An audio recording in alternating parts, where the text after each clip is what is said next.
Nakawala yung iba nating kambing oh. Kinain yung mga tanim natin na niyog. Pati yung tanim natin na napyat, delikado yan.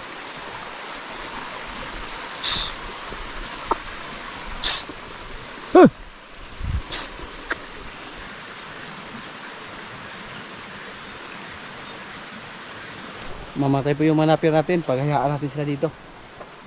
Tapos tanim naman tayo. Noon na si Batita yung palaging pumunta dito. Pero sinanay na po namin siya ngayon na itali. Para hindi makain yung ating mga tanim na napir dyan.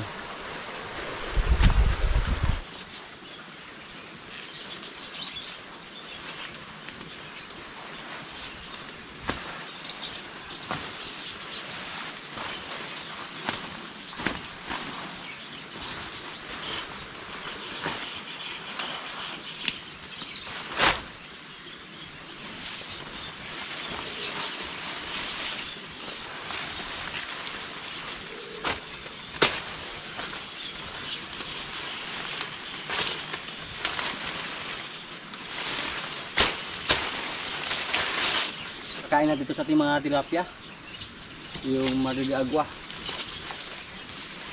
Dati po asula yung ibinigay natin sa kanila, pero wala na po tayong asula.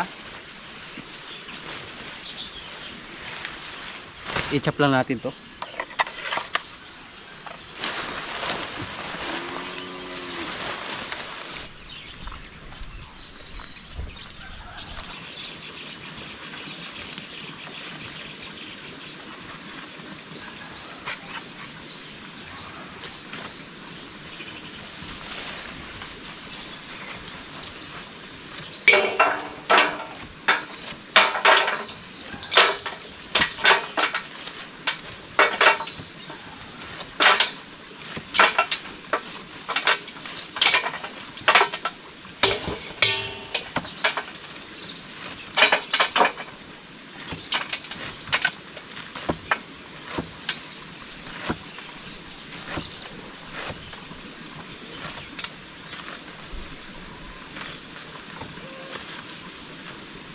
Magbawa tayo ng DIY chopper para sa mga dahon ng marili agwa, para hindi na mano-mano yung pagkat natin, hindi na mano-mano yung pag-chop. Meron tayo dun sa ayungon, pero yung sa ayungon malaki yung makina na ginamit natin, hindi yan pwede dito. Wala tayong transformer dito. May chopper tayo ng kangkong dati andun sa ayungon.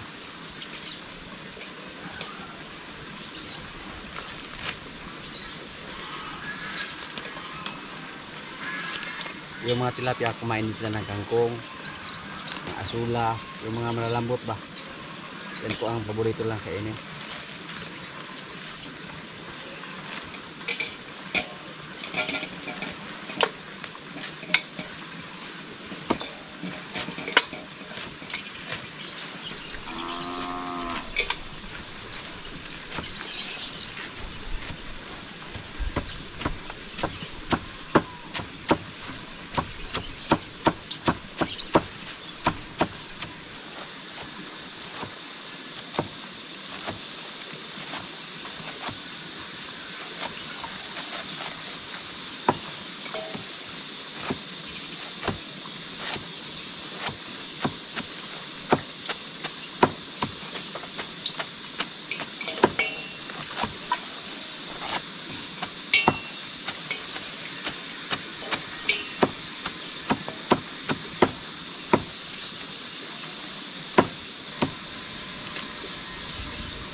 Yung mga hito natin, oh. Parang wala na dito. Tahimik na yung ating pond. Bukan natin nabigyan ng pagkain. Kung may kumain pa sa floater. Meron pa mga kaprobinsya, oh. Kala ko tumakas na sila lahat. Kasi dati po may tumakas po sa kanila. Kaya tinalam kung mga ilang hits lang yung natira dito sa ating mga hito.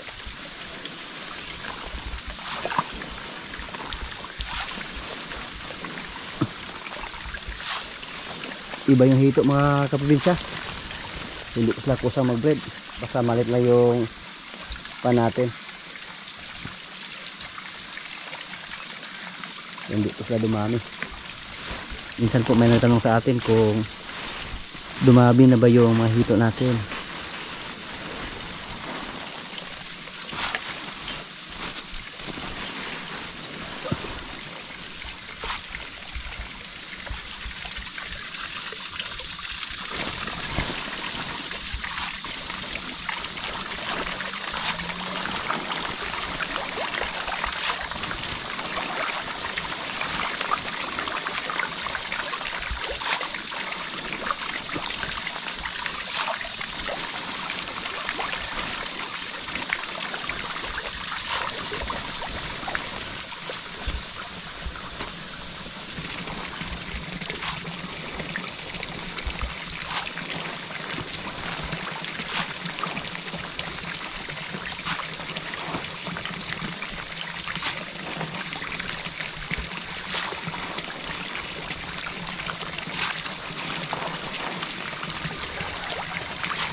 Pakadali lang maubos, oh.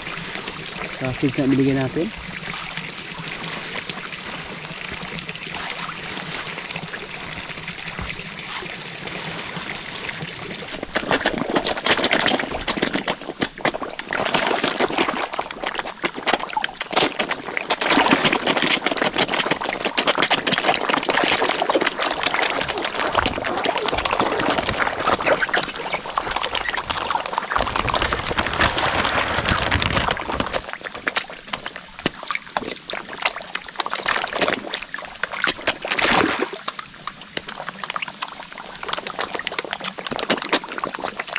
Busog na.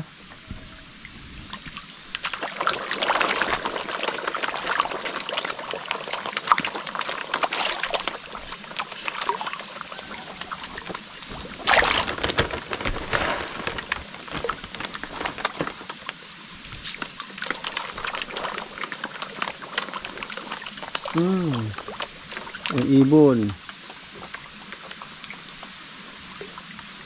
Yan po ang palagi kumakain sa ating mga isda dito. Yung ibon na lapay ang tawag nila dito sa amin. Yung mga alaga natin dito nakalabas. Yung ibang pabo. Gansa.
kambing natin, oh.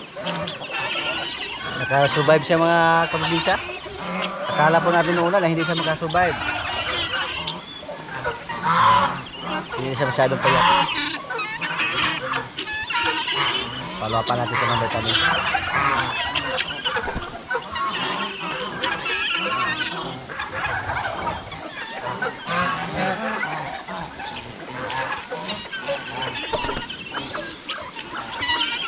Yung ating baka na red Brahma, dati kumain na din siya ng fish.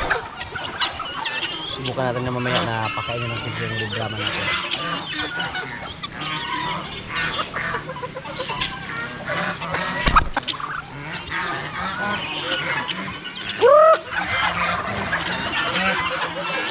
Yung ibang pabo, hindi ko na isasapa.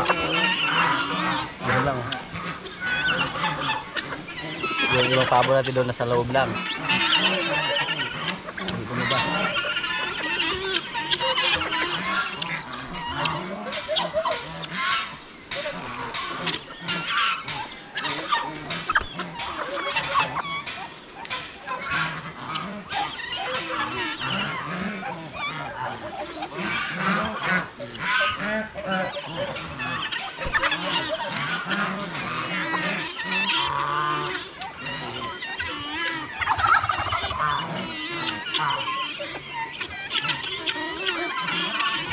Yung mga Bengala, mga kaprobinsya, napakaingay din yan. Mas maingay pa sa babo. Yung mga kambing natin, oh, nakalabas, yung mga maliliit. Me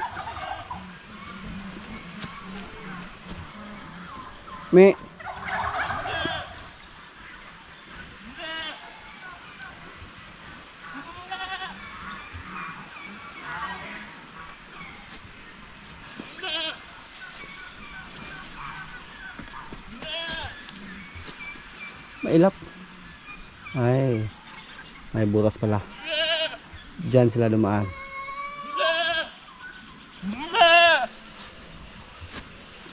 Yung kubo nating kambing, hindi pa tayo nakapagpagawa. Saka na tayo magpagawa ng kubo kung mabawasan na natin sila.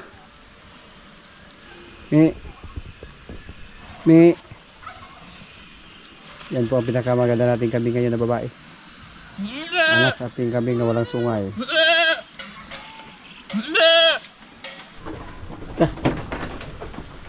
Ibang klase na yung kubo natin dito mga kaprobinsya. Lowered na kayo. Yung kambing natin na lalaki. Okay. Yan. Tako na.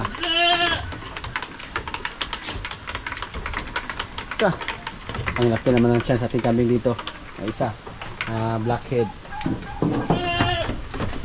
4 naman siguro yung anak niya. 2 lang. Huwag lang yung 4 ay. Pangit yung sobrang dami. Hala.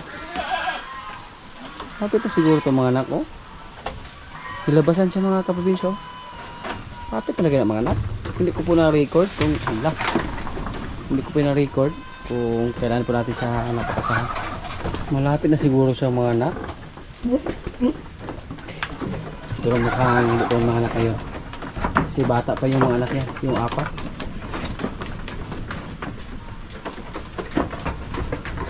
Si Dayan din, oh. Malaki din yung tiyan niya.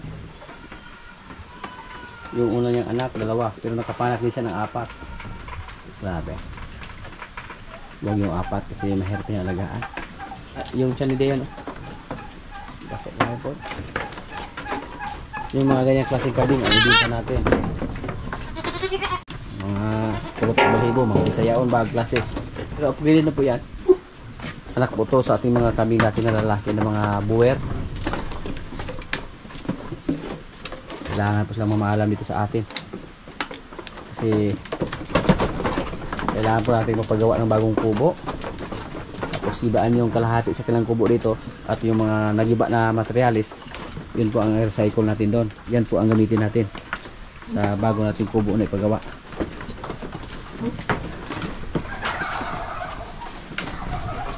Kung malaki lang sana yung area natin dito, okay lang sana pag hindi natin sila bawasan.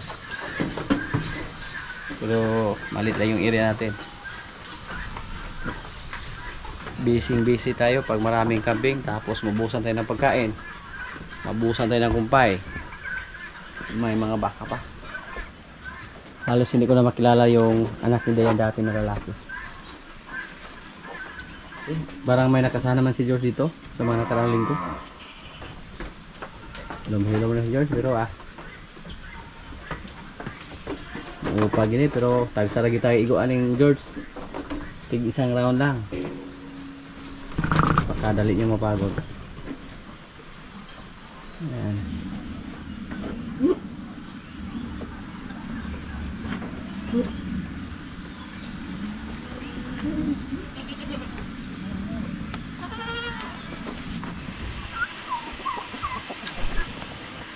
Oh, matakot wak.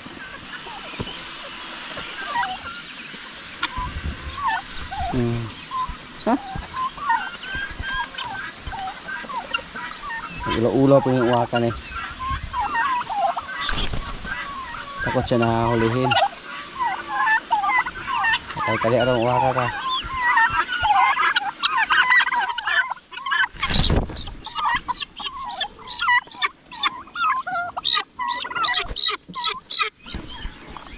Hello.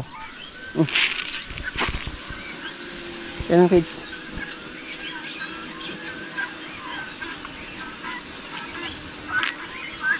Kumain sa mga kaprobinsya oh.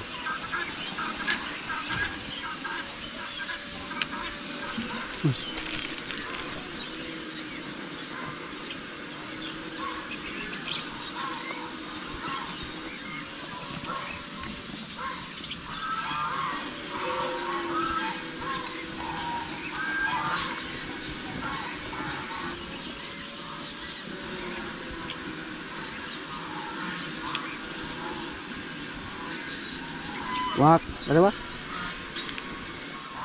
Basta makakita siya ng balde, sumunod sa mga kaprobinsya yung ating alagang uwak para manghingi ng pagkain.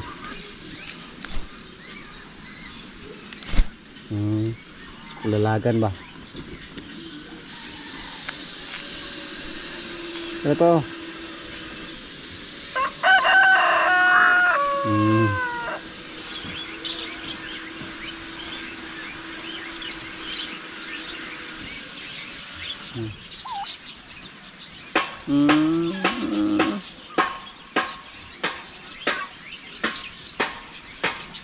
Nandita po oh, manungay oh.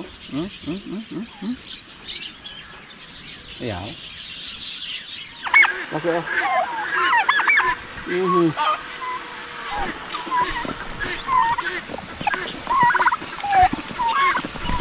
mahiya lang siya mga kaprobinsya oh. Takot siyang hulihin. Nagsilo siya sa mga pabo oh. Giposek niya mga pabo oh. Alisin mo yung mga pabo wak. Sinawak.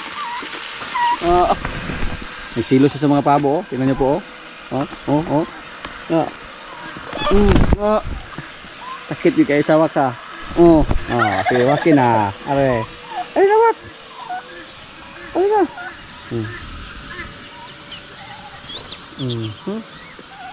Napod wak. Wak. Napod oh. Aga. Agoy. Ka. Gabi ako ganon ni waka oh. Galit sa mga kaprobinsya. Nagsilos siya. Tinaboy niya pa pala yung Waka ko na. Ang lakas po niya oh. Tingnan niyo po oh. Kahit malalaki, kayang-kaya niya oh. Tara. Nabot oh.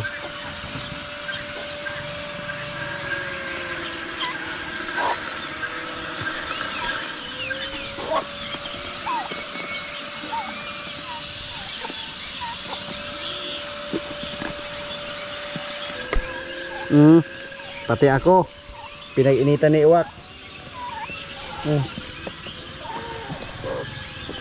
Takpon matikal sa kurungan ro na.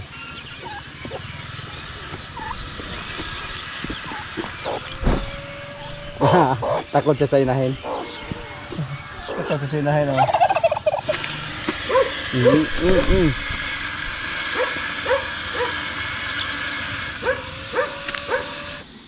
Matitay, binigyan na ng kumpay. Sinali na siya. Sana po, mamintin lang namin yung kanyang katawan mga kaprobinsya. Hindi sa mamaya.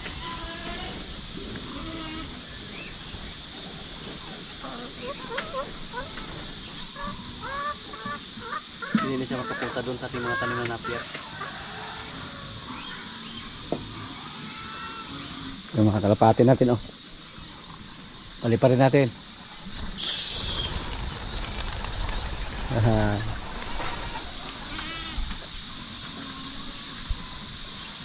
Sanay na po sila dito sa ating area mga kaprobinsya. Hindi po sila umalis. Palagi lang nakabukas yung pintuan nila. Marami po yung kumpay na ibinigay sa kailang mga kaprobinsya. Katapos ng kumain ng kumpay, bigyan naman sila ng kuramil. Para hindi sila mabusan ng gatas ba.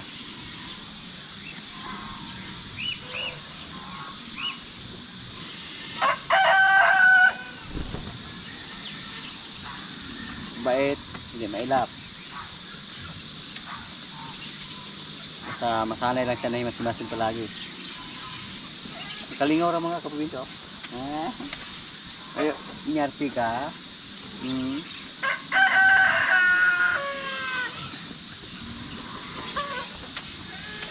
Bu.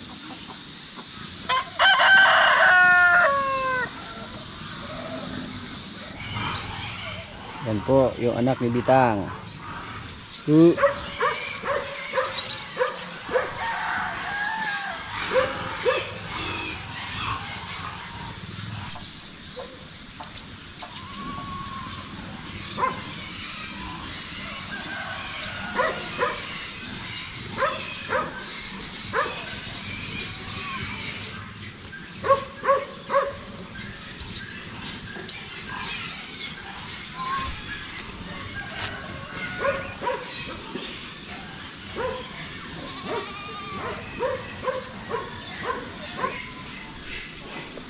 Sige, magkakapakyot.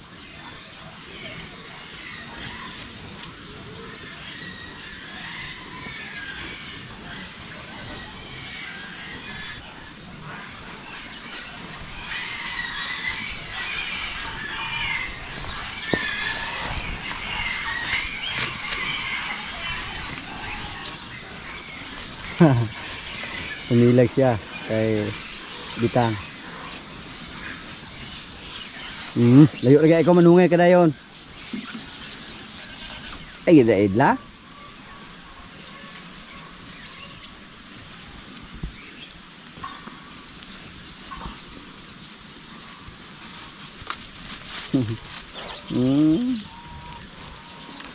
Isa oh, relax na kayo siya oh. Sprayan naman namin yung puso sa ating baka mga kaprobinsya. Hindi pa nalaya. Dito, dito.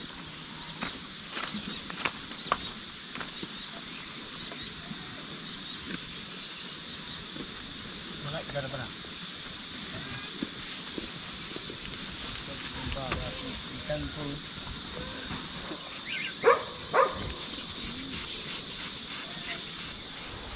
Maglitson kami ng bingala ngayon oh. Dalawa. Kasi giluto atong ba? Isa lang giluto dito bukay murag muli mas koy. Ha? Oh.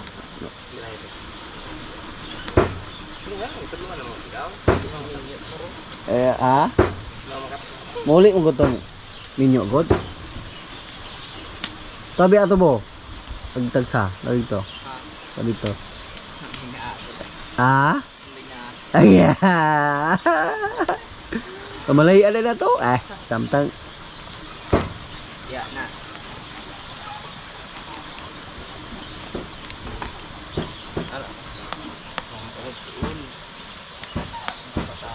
Ni ulit guys boroda ay.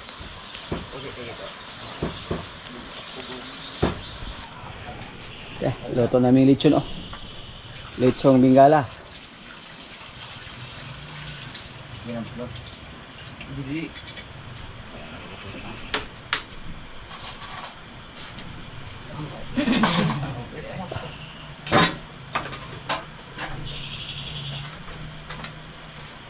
mga kaprobinsya, kaya na po. Yan po ang aming ulam, lechong bingala. may kanin. Lord, maraming salamat sa pagkain. So, kain na. Kasi ko ka lang naman maging pagkakukali yun eh. Yan o. Ha? Ano naman tiradag ko? Restaurant ba?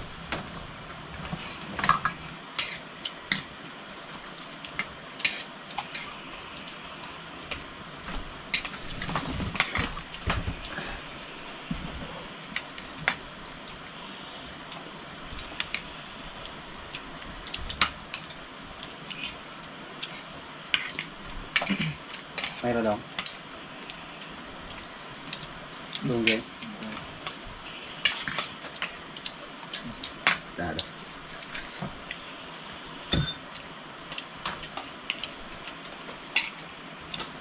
Bukan mereka. Ay.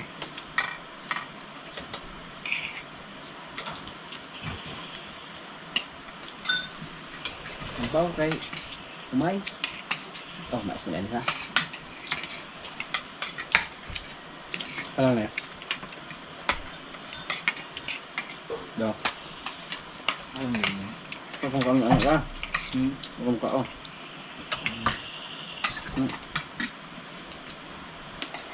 Parang nung po unos mo sa tigod na. Sarang bata ba kung bati ko? Nagawin ka ulo oh.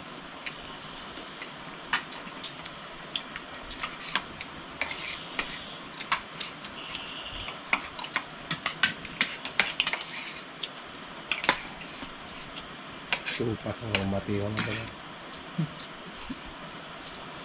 Umutungkot mo wala. Ito isang tao.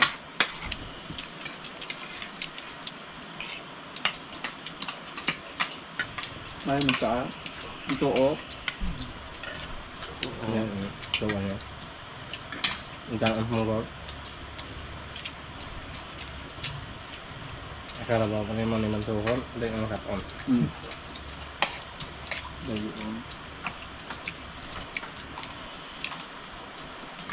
Ugis ba? Direct lah. Hindi mailalala kintin dali naman tuhon na ba? Bats mo yun. Ito mato na dahil na ba?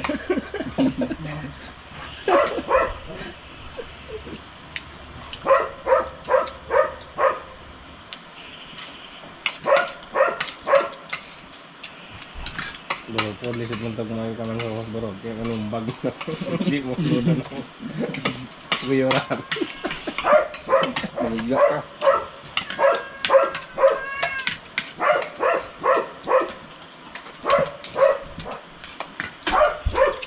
Nagubunin ako sa abaw. Ito wala mo ito mahilabot ng paluyo? Wala. Wala isa yung hilabot na.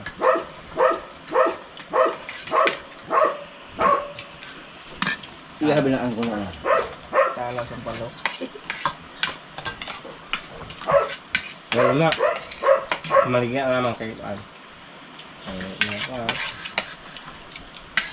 Hindi kabot ka turo. Ayaw.